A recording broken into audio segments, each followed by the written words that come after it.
Greetings, Culturians, and welcome back to the channel. We've got a short one for you today. Just a little bit of a outline of how the late night crews, doesn't matter who, have been essentially the propagandists of the shutdown and pretty much everything else, because they are out there just trying to give you some kind of a news dump because they think you're dumb. So they leave out important aspects and elements and just kind of rant and sound ridiculous. And that includes last night's performance from Jon Stewart, who basically revealed he's nothing but leftist propaganda. On that note, here we go.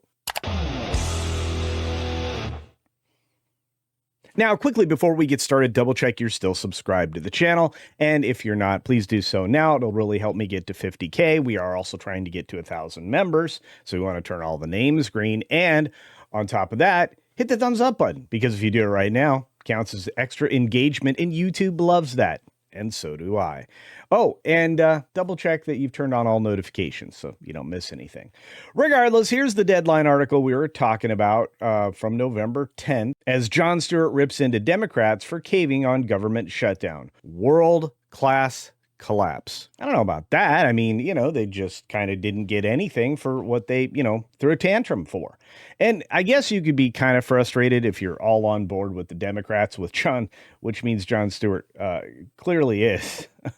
But, they didn't get anything. So they made people suffer for a long period of time, and nobody's going to forget that. And nobody's going to forget who's responsible.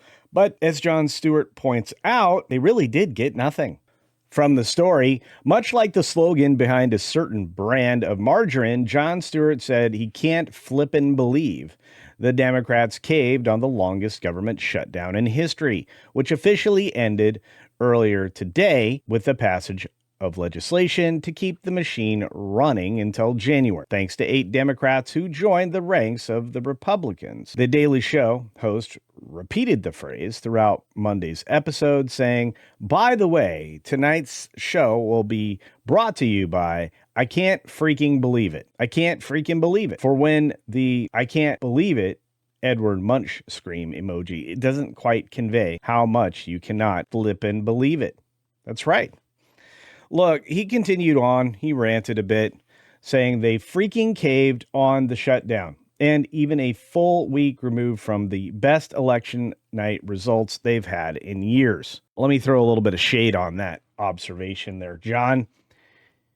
You had blue areas electing blue candidates because, as with a lot of folks, vote blue no matter who is kind of the prayer that they say day and night, especially when it gets close to election. But regardless, the stalemate, which lapsed after a whopping 42 days, was the result of Democrats holding the line on extending healthcare subsidies for the Affordable Care Act, which is never what it was about to begin with. It was about $1.5 trillion worth of spending, including supporting free healthcare for illegal aliens in this country. As a result of the capitulation to President Donald Trump's administration and its agenda, the Senate has agreed to revisit the matter at a later date, a move Jon Stewart ripped into as the party did not get favorable commitments from Speaker of the House Mike Johnson or Donald Trump to back such a future vote. Well, they've actually talked about it multiple times, and Speaker Johnson has mentioned it in quite a few of his daily updates during the course of the shutdown. Stewart complains that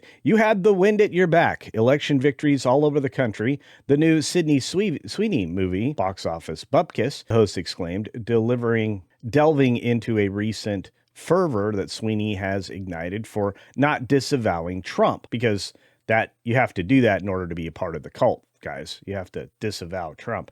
You have to go after the orange man. Apparently, her new MAGA fan base didn't show up in droves to see a biopic about a lesbian professional boxer who overcomes domestic violence to live her truth. Who could have seen that coming? Honestly, that cheap shot and attack on Sydney Sweeney isn't going to pay off, John, because it's not going to change people's opinion about Sydney Sweeney. They either loved her or they hated her. I think she's great. But that film did not speak to me or interest me. While Christie's story is kind of inspiring, it's just not something that appeals to me. And oftentimes in Hollywood, That happens. In fact, it happened with the love letter to the anti-FA folks with one battle after another. A film I'm sure you're still wanting to rave about, John. It's, just like you, promoting violence. Anyway, let's move on. Democrats, you sold out the entire shutdown not to get what you wanted, but for a promise to not get what you wanted later. Where in The Art of War, Jon Stewart continued, pulling out a copy of the ancient treatise, Sun Tzu said, "Never press your advantage. It's unseemly. Fighting hard, how about a snack?" Yeah, I think he mischaracterized what had been going on. And despite the blinders that a lot of these late night hosts have to put on, there was no more upside. The only thing to be gained at that point was animosity from the constituents of all of those Democrats. And that's just not a good idea, despite, an election being held with people in blue states voting blue. Just not a surprise to me. Stewart went on to, of course, attack the senators, Tim Kaine, Shaheen, for initially staunchly supporting the shutdown, only to do a complete 180 afterwards. Stewart noted, look, either all 8 senators who voted to capitulate coincidentally are not up for re-election in 2026, or Chuck Schumer worked behind the scenes to give in to the Republicans while still protecting vulnerable Democrats, including himself. Well, I'm sure it's a combination of everything there, because one of the most craven of politicians is named up Chuck Schumer. But of course, Stewart wasn't done. If you look at this, he continued his blistering censure. Stewart invoked the New York Giants' recent statistically improbable defeat by the Chicago Bears. This is a world-class collapse by Democrats. I'm not sure how that's related, because both of those are very blue states, but okay. It would be like being up 10 points with 3 minutes left to go in a game and still finding a way to miraculously lose it for the 4th time in just 1 month. Well, I guess he's a Giants fan. I don't know.